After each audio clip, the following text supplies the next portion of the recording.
So presbyopia is the medical term for that lack of zooming ability that develops in your 40s and 50s and beyond. There are one of two things that we can do. We can wear readers and bifocals, or through a procedure called lens replacement, or DLR, we can replace that lens with an artificial one to give you that zoom power that you've lost over time. So like LASIK, lens replacement treats nearsightedness, farsightedness, and astigmatism. In addition, it also treats presbyopia, or that lack of zooming ability that you once had. We customize the lens options for you, just like you would customize your phone or your car or whatever else in your home, for your lifestyle and your anatomy.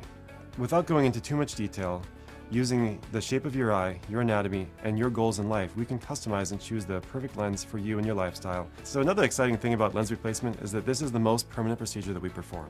These lenses are designed to last you the rest of your life. So it's I don't know how long you want to live, but I want to live a long time.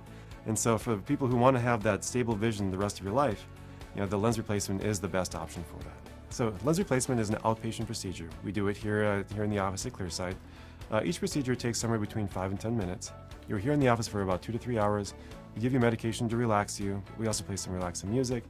And we also have a couple of stuffed animals you can squeeze and hold on to while we're hanging out having a conversation. Those patients at the end asked me, Doc, is that it? I can't believe how easy that was. I was worried about nothing. So, in a nutshell, lens replacement does it all with one simple procedure that ideally lasts you the rest of your life.